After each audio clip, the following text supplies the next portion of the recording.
Hey, good morning everyone, it's Tractor Man 44 here. I'm in the middle of working on a 1972 Ford 2000. I've got an electric gauge cluster with a tachometer and everything built in that nothing seems to work on.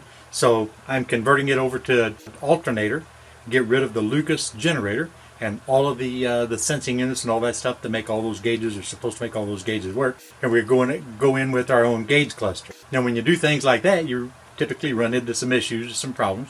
Sensing units typically are not the same size or the same thread size in the block, so you have to get a little creative on occasion. You have to consider too the particular tractor and what it's going to be used for. If the tractor is going to be worked exceptionally hard, you probably shouldn't do exactly what I'm getting ready to do, because the area in the very front of the head, the top front of the engine, is not really easily accessible to change the thread size or to make some kind of an adaptation up there. So I'm going to leave that water cooling or the temperature sending unit up there. It doesn't work. I'm just going to leave it in there to keep the hole in the head plug. And then down where you have your normal drain, I'm going to go ahead and adapt that, which is actually a 1/4 inch pipe thread for the petcock. I'm going to adapt that 1/4 inch pipe thread by use of a fitting to where it'll accept my sensing bulb on my mechanical gauge that requires a 3/8 pipe thread to thread into. So is it really accepted? For tractors like mine that just plug around, I would say probably so, because before I shut it down, after I had everything up to temperature, I used a infrared thermometer and checked the temperature up in the front of the head and down by the block, and I didn't have 3 degrees difference in temperature. Over a period of time, will it have an effect? More than likely so, because I'm not really going to be in the flow of water like it is up at the very top of that head. It's literally in the flow of water through the water pump circulating through the head and the block. Down here, it's not, but it's still going to sense relatively close to the same temperature. By the way, here's the gauge cluster here. That's a replacement gauge cluster that's going to go in, and you can see here by the size of the sensing bulb here that it's obviously too big for those little 1/4 inch holes. Now, I'm going to take a 1/4 inch T, and if you notice, this will insert into the 1/4 inch T, and there's room to play, so the coolant inside the block is going to be in that general area of the sensing bulb, so it's going to be fairly accurate. But I'm going to have a fitting on the bottom now for the petcock to still drain the block and engine, but I don't have a way to attach this because this is 1/4 inch pipe thread and the fitting requires 3/8. I'm going to machine this down to a perfectly machined surface, and I'm going to cut a 45-degree angle on this right here, machine a 45-degree angle, which will match this angle right here, so I will have a brass to steel mating surface. Now all I have to do is figure out a way to thread this in, so to put pressure on it to make it seal. So what I'm going to do is I'm going to take a 3/8 pipe coupling. You can see the 3/8 pipe coupling fits it right here, so it'll draw in tight, and I'm going to cut this coupling off to where it's just long enough for this thread to push it in, and silver solder these two together right exactly where it needs to be.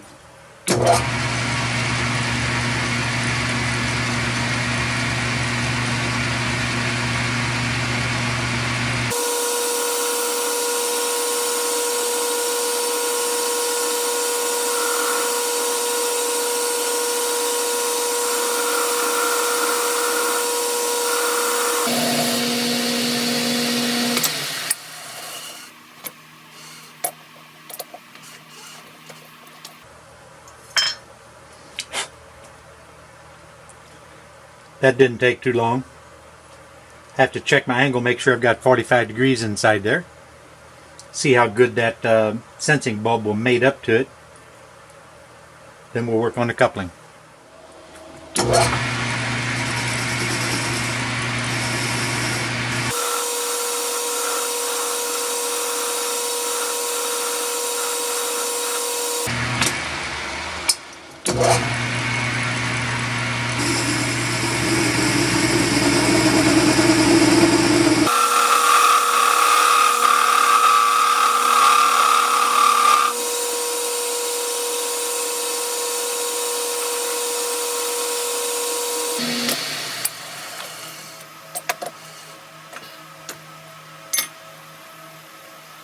Hopefully that'll give me exactly what I need. Enough threads to tighten that in, just enough to bottom out and seal that brass against the new face we just put inside the T, and give me a bevel to fill with silver solder. Okay, now you can see what the plan is. Here's the beveled inside of the 1/4 inch T. This will fit right in there and leave a little bit outside to push. This here will silver solder right onto that. This will insert right into it, silver solder right onto those two surfaces, and then that 3/8 fitting will come right up. So once that's soldered in place, I'll be able to come in with this and tighten that up. That will create the seal right there at that point. I've got this setting in the vise to where any of the solder won't run back in the threads I'm concerned about. If it runs down inside here, it's not a big deal, but I'm not too concerned about that. We're also going to be using a white paste flux. It's going to get real liberal with the application of that flux. We're going to use a product called 45% silver. This is 45% silver solder here. It's exceptionally expensive.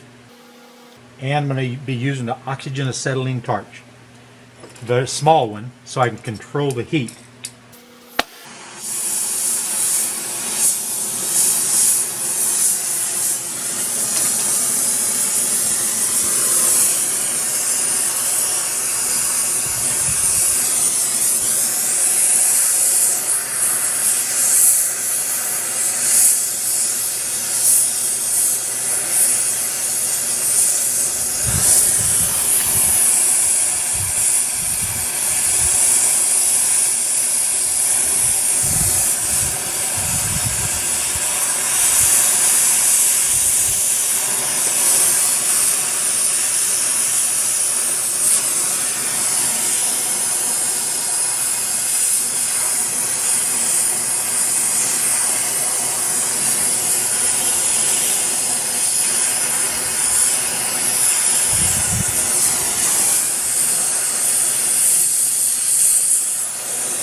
Well, let's keep our finger crossed. Gotta let her cool down and we'll inspect it very closely. Well, here it is. I went ahead and shined it up a little bit on the belt sander. But there's our 45% silver joint between the coupling and the black iron T. I don't know that you can see, but there's the 45-degree seat down inside. There's a gauge cluster. There's my thermal. It'll slide right into here. This will tighten right up, and that will push against and seal that. This here is going to thread into the block. Of course, this all has to be doped up. This will thread into the block. This is inserted right into the end of that nipple, and then the drain cock will go right on there. You know, back in the day, I learned a lot working with my old uncle. He couldn't half see and couldn't half hear, and always needed help, you know, from the time I was a little guy. But I learned how he would just come up with something that he would need, and they'd just go and make it. We'd go in the blacksmith shop, and we'd just take some parts and pieces and just make it. You know, that's always been intriguing to me, you know, just being able to do that. And I've done it dozens of times over the years. You know, if it works, fine. If it doesn't work, we'll just back up, regroup, and do something a little different. But I'm not too concerned about this because I know the temperature is not going to be just exactly the exact temperature that it normally reads at the location where the original sending unit was, but it's going to work adequately for the light use that this old Ford 2000 is going to see from now on. And you know, that's just to show you, you know, you can just do whatever you want to do whenever you put your mind to it.